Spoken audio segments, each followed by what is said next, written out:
Yo les poulets, salut tout le monde, c'est Romy, j'espère que vous allez bien. On se refait une petite vidéo du samedi que je tourne le vendredi pour le coup. La semaine dernière on a fait un truc qui était plutôt différent, plutôt cool, un aspect un peu différent de ce que je voulais vous dire, notamment sur tout ce qui était plus basé sur ma façon de percevoir un petit peu pourquoi le pourquoi je fais ça.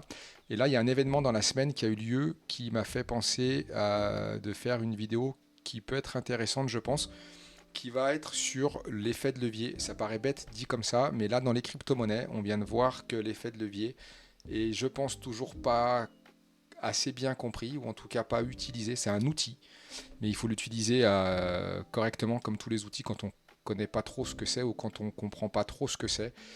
On se retrouve souvent à l'utiliser à mauvais escient et là on s'en est rendu compte avec les cryptos, avec le Bitcoin. On va aller voir ça tout de suite les petits loups. Je vous explique ce que c'est que l'effet de levier, comment ça fonctionne, pourquoi tous les brokers vous en offrent toujours plus quand c'est pas régulé, les conséquences. On fait ça tout de suite. Are you ready?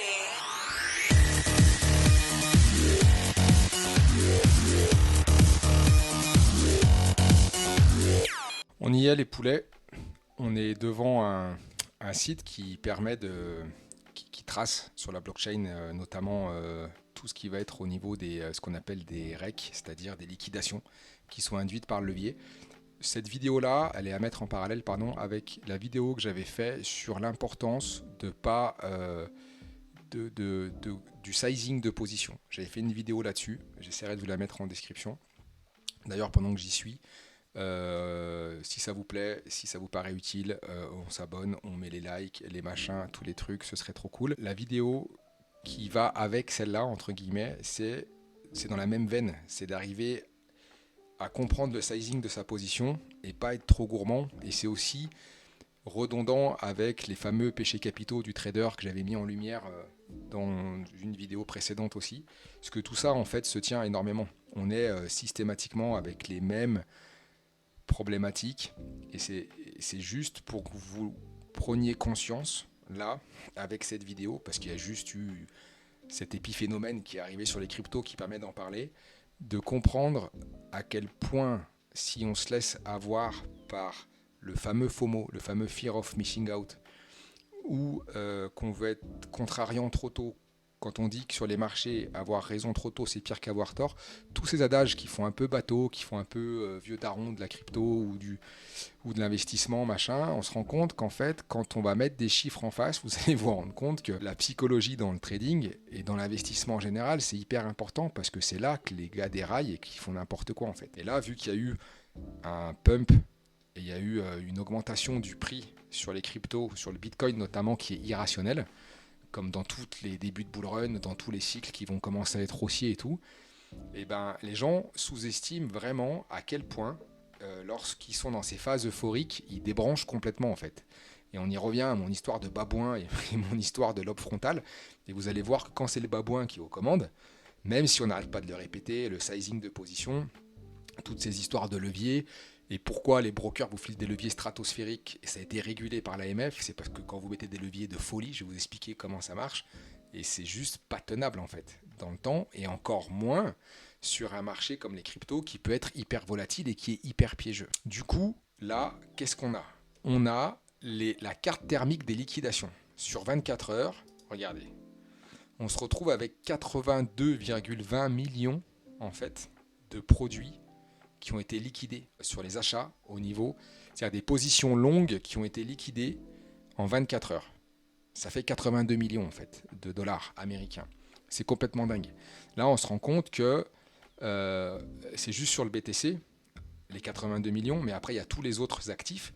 Et on se rend compte que sur 24 heures, il y a eu en long 180 millions de long et 97 millions de short. C'est-à-dire que les mecs qui soient longs ou short, avec les mèches, ils se sont fait éventrer. Pas parce qu'il y a des mèches, parce que ça fait partie du jeu. C'est parce que les mecs, ils ont mis la maison en mettant du levier comme des débiles. Surtout que dans le monde de la crypto, les exchanges sur les produits futurs, vu que c'est pas régulé et un peu moins, ils vous offrent des leviers de 1% et des fois même 1 pour 500, ça dépend lesquels, ça dépend quel produit. Et en fait, c'est juste dingue la vitesse à laquelle ça va. Et on se rend compte que même si chaque fois on imagine que les cycles avancent, la maturité avance avec, il y a moi et plein d'autres types qui vous cachent les oreilles en vous disant les gars, faites gaffe avec le sizing. Exactement ce que je voulais vous dire la dernière fois, ce que j'ai répété. Si vous voulez aller trop vite sur les marchés financiers, en fait, vous n'allez pas trop vite. Vous allez juste dans un mur. Ça ira vite nulle part en fait. Ça dépend.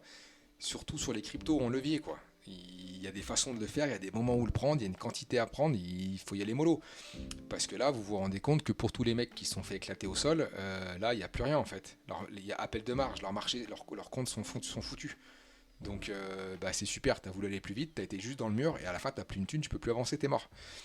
Donc faut faire super gaffe avec le levier parce que c'est un outil qui est hyper piégeux, qui peut être très intéressant mais qui est hyper piégeux quand même.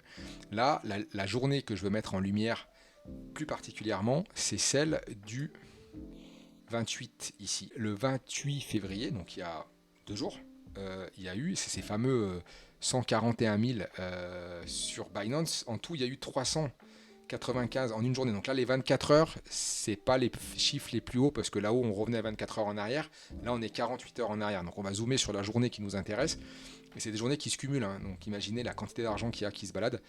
Là, sur cette journée du 28, on a 395 millions de liquidations de dollars sur des positions courtes et 338 millions sur des positions longues. Déjà, on se rend compte que les deux se sont fait éclater au sol. Ça veut dire que quand tu arrives sur des moments comme ça d'euphorie, ça ne veut pas dire que tu ne peux pas jouer un marché, jouer un scénario.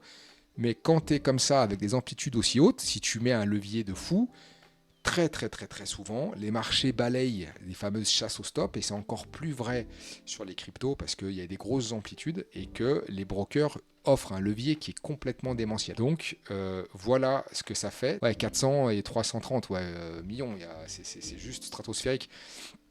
Les deux, ça fait quasiment 700. Quasiment 700 millions d'euros, de dollars, quelque chose près c'est pareil, sur une journée de liquidation. C'est juste fou. Et vous voulez voir ce que c'est cette journée de liquidation? Le moment où c'est arrivé, vous allez voir, ça va vous faire rire, les gars, c'est là. C'est juste là. Ce qu'on a vu, la journée du 28, il s'est passé ceux qui se sont fait arracher en short là. Donc là, il y a eu une espèce de short squeeze. Et je pense qu'il y en a qui se sont fait reshorter sur la mèche là-haut. Et les acheteurs qui sont ici rentrés en mode FOMO comme des sourds. Et cette mèche-là, là, ce grand coup-là, il a liquidé tous les vendeurs. Là, il y a plein de stops qui ont sauté là. Ils étaient tous à la vente, à charger comme des tarés.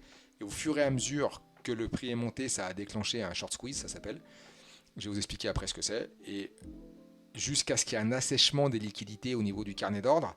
Les derniers glandus qui sont rentrés ici en se disant FOMO, donc le fameux Fear of Missing Out, la peur de rater le train, soit tu étais rentré là à l'achat, soit tu étais rentré là à l'achat. Mais quand tu es là, tu rentres pas sur une mèche verte métal comme ça, parce que tu te fais, c'est systématique, ça veut pas dire que ça repartira pas. Mais dans l'intervalle, la petite mèche là, ce qu'on voit ici, juste là, ça a liquidé 330 millions de pauses. Alors qu'il s'est pas rien passé à l'achat, là, il y a eu un gros pump. Mais on se rend compte que la correction, elle est limite, elle est bénigne par rapport à ce qui s'est passé. Et ça a quand même généré plusieurs centaines de millions de liquidation parce qu'il y a du levier. Vous avez ma petite mèche qui est là. Imaginez celle-ci là en monthly sur un sommet de bull run. Et là, ils ont éclaté tout le monde parce que tout le monde est en surlevier systématiquement dans ces phases paraboliques. Les gens perdent pied complètement.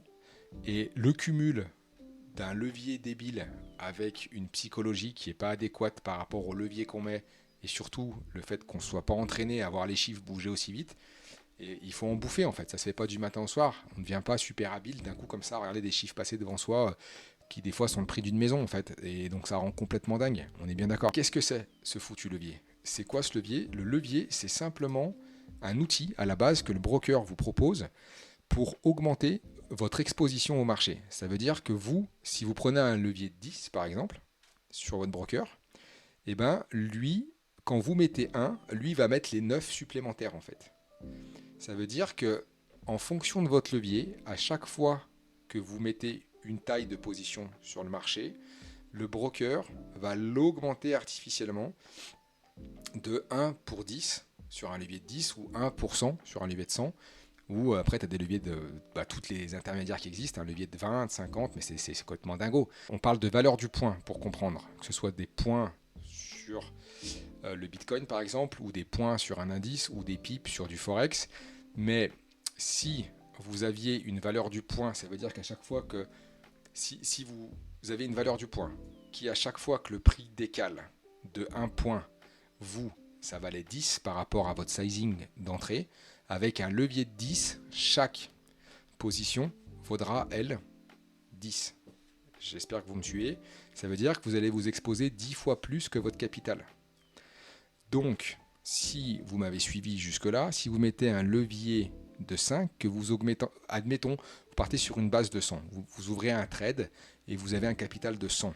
Si votre position par rapport à ce capital-là, elle est sur un levier de 5, c'est-à-dire que vous augmentez de 5 fois la mise de départ que sont vos 100 euros, dans mon exemple, vous vous retrouvez avec une liquidation ou un compte à zéro, et c'est même pas vrai dans mon exemple parce qu'il y a des marges à respecter, c'est le fameux margin call qui fait qu'en fait les brokers vont vous couper avant que vous arriviez à zéro. Alors pour que vous compreniez dans mon exemple, on va dire que votre appel de marge il se trouve à zéro de votre compte, donc si vous avez mis 100 à l'entrée dans la machine et que le broker vous en avec un levier de 5, donc vous vous retrouvez avec 5 fois votre mise, ça veut dire que si le marché décale de 20%, vous sautez puisque vous revenez à zéro. Puisque la position que vous avez prise de 20% x 5, ça vous fait vos 100%. Et 100% sont égales aux 100 euros que vous avez mis. Ce qui fait que si vous mettez un levier de 5 seulement et que vous avez le marché qui décale de 20%, vous avez sauté. Par rapport à cette logique, si vous mettez un levier de 10, si le marché décale de 5%, vous sautez. Si vous mettez un levier de 100, ce qui est hyper fréquent dans les cryptos, parce que les brokers vous les proposent, et ben si le marché décale de 1%, vous avez fait 100% en fait. Puisque 1 fois 100%, vous êtes arrivé à votre mise. Et là, on se rend compte que pour le short squeeze dont je parle, qui s'est passé a priori ici, on se retrouve, donc on revient à mon exemple, si vous avez fait que 5%, que vous avez utilisé qu'un levier de 5, pardon, si le marché décale de 20%, vous sautez. Et les brokers crypto, et les brokers, alors moins, on va sur des leviers de 20, souvent ils sont capés à 20 sur des brokers qui sont régulés en France. En Europe en général, aux US c'est pareil. Ils ont modifié, ils ont bridé les leviers que peuvent proposer légalement les courtiers, puisque c'était la fête au village. Donc là, on est bien d'accord que le levier qui est autorisé chez nous légalement avec des brokers régulés, c'est 20. Là, je vous dis qu'avec un levier de 5, si le marché décale de 20%, vous sautez. On est d'accord que dans les marchés traditionnels, le jour où vous avez un décalage de 20% du prix du Bitcoin, le jour où vous avez un décalage de 20% d'un indice type Dow Jones, ça s'appelle un krach boursier. Donc, avec un levier de 5 dans un marché classique, c'est cohérent. C'est pour ça que je vous disais que le levier, il sert à accélérer quelque chose qui ne va pas très vite. Et les fluctuations, les deltas, la volatilité qui est offerte par les marchés traditionnels, théoriquement, en ce moment c'est un peu moins vrai, elle est quand même beaucoup plus basse que les cryptos qui ont des moments de folie comme ça où tout dévisse et surtout il n'y a pas de mécanisme de régulation. On ne peut pas débrancher, on ne peut pas suspendre une cotation, on ne peut rien faire. Les cryptos, ça vit leur vie. D'ailleurs, c'est pour ça que c'est un écosystème qui est relativement sain, plus que ce qu'on pourrait bien imaginer. Parce qu'en réalité, quand dans la finance traditionnelle, il y a plein de subterfuges qui permettent de débrancher, rebrancher, de maquiller pas mal d'emmerdes, dans la crypto, vu que ça s'autorégule, en fait, s'il y a une purge à avoir ou un problème, il va jusqu'au bout, jusqu'à ce que le marché retrouve son équilibre réel, qui est vraiment un principe d'offre et de demande, puisque l'intervention humaine est quasiment impossible. Donc s'il y a des liquidations en cascade, elles font très mal, mais on revient à un prix de marché qui est celui que le marché, en tout cas, c'est à ça que servent les marchés à la base, celui que le marché trouve efficient. Alors que dans le marché tradi, si vraiment il y a un lundi noir ou une journée très problématique, ils peuvent suspendre les cotations le temps que les esprits refroidissent un petit peu, comprendre ce qui s'est passé, mettre du sparadrap là où il faut et repartir. Ce qui n'est pas le cas en crypto. C'est pour ça qu'on trouve des liquidations qui sont stratosphériques. C'est aussi pour ça que dans la vidéo, je vous disais, et j'essaie de vous amener sur le fait que le levier, ça peut être intéressant, même nécessaire, à mon avis, sur du trading, surtout en intraday par exemple, où on ne va pas avoir des volates énormes et il va falloir aller chercher un petit peu de levier en gardant un money management qui est correct, avec une stratégie qui est correcte, mais ce levier-là, il est utile, sinon en réalité on ferait des gains qui seraient dérisoires sur le marché traditionnel. Et ça, pour le coup, comme tout outil, si c'est bien utilisé, c'est correct. Si on a un levier de 5 dans le marché tradi, on se rend compte que décaler de 20% les marchés traditionnels, ça arrive pas tous les jours. Ça arrive même genre presque jamais en fait, à part pendant le Covid, à part sur des choses qui sont très spécifiques. Ça veut pas dire que ça arrive pas, ça veut pas dire qu'il faut pas avoir ce scénario-là en tête. Ça veut dire qu'il est beaucoup moins fréquent dans le monde trading, dans la crypto. Mais le problème qu'il y a, c'était juste pour vous rendiez compte de la puissance que ça peut avoir, parce qu'il y a pas mal de mecs qui rentrent dans le trading via la crypto et qui veulent foutre du levier dans quelque chose qui en a théoriquement déjà pas besoin. Parce que là, sur une journée comme ça, sur pas une journée mais sur 2-3 jours, donc là on est seulement sur cette journée là du 24, c'est-à-dire qu'entre là et là les mecs ont liquidé des centaines de millions de dollars et il s'est passé 10%, 10-12%.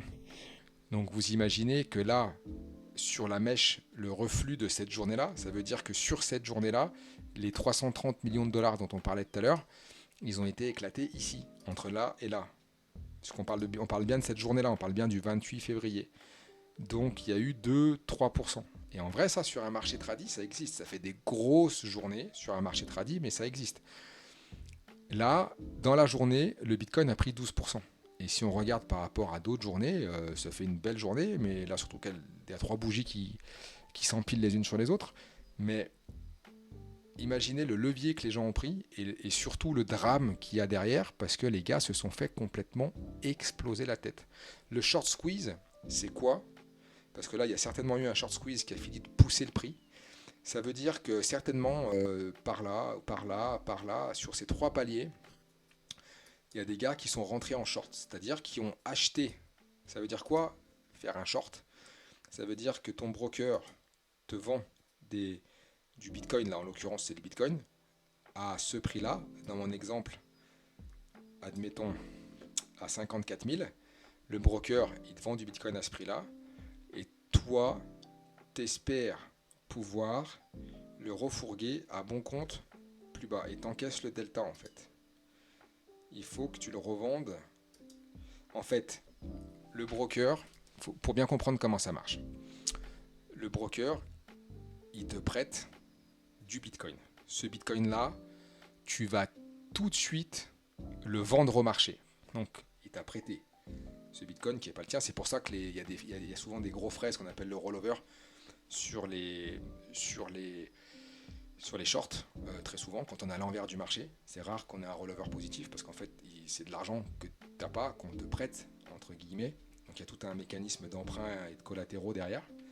D'où ton appel de marge. Et d'où le fait de comprendre que ça n'existe que sur un produit dérivé. C'est structuré ce truc-là. Sur le marché spot, tu peux pas le vendre à découvert. Soit tu achètes ton Bitcoin, soit tu le vends. Ça, c'est du spot. Et tu peux racheter plus bas. Mais pour le shorter, c'est-à-dire parier à la baisse, il faut être sur un produit dérivé qui sont souvent des futurs. Des produits qu'on dit futurs. Sur les cryptos, il y en a d'autres sortes ailleurs, mais les cryptos, c'est souvent... il y a des CFD peut-être sur les cryptos aussi, mais c'était beaucoup des futurs jusqu'à présent. Il y a même des CFD, c'est même sûr maintenant. Mais là où je veux en venir, c'est que ton broker, il te prête du Bitcoin que tu revends tout de suite. Et ce Bitcoin-là, que tu as revendu, dans mon exemple, à 54 000, t'espères le racheter plus bas. Donc en fait, tu vas créer un delta positif en faisant ça. Et c'est par ce mécanisme-là que tu vas gagner de l'argent à la vente. Donc ça veut dire, là où je veux vous emmener, et je ne veux pas vous perdre dans la théorie de ce truc-là, c'est simplement pour vous dire que à la fin de l'histoire, quand on vient déboucler un short, on rachète une position qu'on a vendue plus haut. Du coup, lorsque vous avez une cascade comme ça de shorts qui sautent, parce que les shorts sont hyper dangereux. Quand on short, pour faire simple, vous avez une espérance de gain qui est limitée et une espérance de perte qui est illimitée, puisque au pire des cas, votre short, il est valable. Si jamais le sous-jacent, là le Bitcoin, allait à zéro, vous ne pourrez pas gagner plus que si le Bitcoin allait à zéro. Par contre, théoriquement, vos pertes, vu que vous êtes à l'envers, si le marché décale dans l'autre sens et que votre pari est foireux, vous vous retrouvez à avoir une perte théorique illimitée tant que l'actif monte. Et théoriquement, l'actif peut monter jusqu'à l'infini, de façon très théorique. Du coup, systématiquement, surtout quand il y a du levier, des mecs qui shortent et qui appuient fort, en général, ils ont des stops qui sont pas très très loin. Parce qu'ils savent très très bien que si leur vision de marché ne se réalise pas, les mecs sont morts, et que si le Bitcoin décide de monter à 100 000 d'un coup d'un seul, ce qui n'est a priori pas le cas tout de suite, mais les gars perdent tout ce qu'ils ont mis, puisque leur perte est potentiellement illimitée. Ça, c'était pour les shorts. Donc, un short squeeze, c'est quoi? C'est le fait qu'au fur et à mesure que le prix monte et qu'une quantité significative de personnes voient leur short déboucler, leur stop. Comme je vous ai dit tout à l'heure, que pour déboucler un short, il fallait racheter ce qu'on avait vendu plus tôt. On se le rachète à soi-même pour déboucler la position. Et ben, dans le carnet d'ordre, ça crée une pression acheteuse. Puisque vu qu'on rachète, tous les shorts qui sont débouclés viennent alimenter la hausse, puisque dans le carnet d'ordre, ce sont des achats qui sont émis. Ce qui fait que on va pousser de façon comme ça exponentielle pendant quelques temps les achats, parce qu'il y a deux forces qui viennent pousser, les acheteurs qui sont vraiment à l'achat pour le coup, et l'alimentation qu'il y a de façon automatique avec tous les shorts, tous les stops qui sautent, qui viennent alimenter le carnet d'ordre aussi, puisque ce sont des ordres d'achat. Et vous vous retrouvez avec des montées paraboliques comme ça, parce qu'il y a grand à parier, et on l'a vu, puisqu'il y a quand même dans cette montée-là 330 sur une journée millions d'euros, de dollars qui ont sauté. Ça implique le fait qu'il y avait quand même pas mal de mecs qui, ici, à plusieurs endroits, dans cette bougie, avaient pris le pari, ou un peu plus tôt, avaient pris le pari inverse et ont voulu shorter la crypto. Et ce que je veux vous dire, c'est que déjà, shorter les cryptos, ça peut être fait, en vrai, on peut le faire, ça marche, mais c'est tellement volatile que si vous shortez les cryptos, il faut vous mettre avec un mini levier ou presque en sous-levier, parce que c'est tellement violent que vous pouvez vous retrouver très très très vite liquidé. Et moi, mon conseil premier, en tout cas, moi, je ne shorte pas les cryptos, je le fais, c'est compliqué, parce que c'est un marché qui est erratique, irrationnel, qui est plein de... qui, quand il se met à dévisser, dévisse vite et fort, et c'est relativement imprévisible. Donc ce qu'on peut faire, c'est rentrer dans des phases d'accalmie, profiter d'une hausse, et plutôt, moi je suis de cet avis-là, racheter, quand on est dans une phase haussière comme ça, aller chercher à racheter des plus bas, ça ok, et on reste que dans un sens, on reste dans un achat, du début à la fin du cycle, on cherche à racheter des corrections. Après, comment on les trouve, sur quel setup, comment on rentre, comment on sort, ça c'est encore une autre paire de manches, mais au moins, si vous venez pas vous mettre en face du TGV, c'est déjà pas si mal. Et si vous décidez de vous mettre en face du TGV, mettez pas du levier comme des sourds. Parce que vous allez avoir un stop qui va être automatiquement relativement court et vous allez vous faire déboucler, c'est quasiment certain. On le voit très bien sur toutes ces phases-là. Parier contre les cryptos quand ça dévisse, c'est compliqué. Après, avoir des positions de hedging sur une vision long terme, c'est complètement différent. Mais là, juste shorter les cryptos avec des effets de levier, il faut être complètement gelé. C'est mon avis. Je vous remets le petit graphe, histoire que vous captiez de quoi on parle. Et on parle bien avec toutes ces petites bougies et tout, de montants complètement énormes. Si vous voulez aller voir ce site, il s'appelle CoinGlass. Et j'ai juste tapé liquidation. Il y a Glassnode qui est hyper connu mais qui est payant. Là, ce truc-là, j'ai eu ça gratos. Et les données ont l'air d'être cohérentes et intéressantes. En tout cas, ça permet de voir quelles quantités ont été liquidées sur quel coin. Et c'est toujours instructif de capter à quel point on a beau le répéter et le redire, mais quand les marchés deviennent un peu irrationnels, on voit et on verra encore plus ce genre de comportement-là qui font qu'il y a des mecs qui se font complètement éventrer. Et le but de cette vidéo, c'était de vous expliquer un petit peu comment ça marche et surtout de faire le pont avec ce que je vous disais un peu plus tôt, qui est toute la notion de compréhension de ces mécanismes-là, et de ne pas croire que lorsque vous serez sujet à ça, vous allez gérer ça mieux. Quand je parle de ce que je veux dire par là, c'est ces fluctuations et ces variations de prix. Il y a peu de chances pour que vous les gériez mieux que le commun des mortels, parce qu'on est tous un peu pareils. Et quand on a affaire à ce genre de folie, comme ça quand ça décolle, ou quand ça va dans le mauvais sens, il faut s'y préparer. Et là, c'était l'exemple typique pour juste vous rappeler que le levier, c'est bien, le levier, on peut s'en servir, mais comme tout instrument, il faut savoir ce que c'est et comment ça marche. Là, j'espère que mes exemples ont été le plus clair possible et que si vous décidez de rentrer sur les marchés, que ce soit ceux-ci, les cryptos ou d'autres, que vous soyez conscient d'ajuster votre levier en fonction de votre capital, parce que sans capital, vous serez à poil, vous ne pourrez plus rien faire, de ce que votre psychologie peut encaisser et de la volatilité des marchés. Et que les cryptos, c'est déjà bien assez volatile comme ça quand ça s'y met. Alors c'est le paradoxe de ce truc-là, c'est que pendant des mois, des mois et des mois, ça ne fout rien. Et d'un coup, quand ça se réveille, les gens ont peur, il faut avoir un plan. Vraiment, avec les cryptos, il faut avoir un plan, savoir où tu vas, comment tu achètes, comment tu vends, où tu vends, avoir préparé tes zones, parce que quand ça va commencer à pumper, vous n'êtes pas prêt, et moi non plus.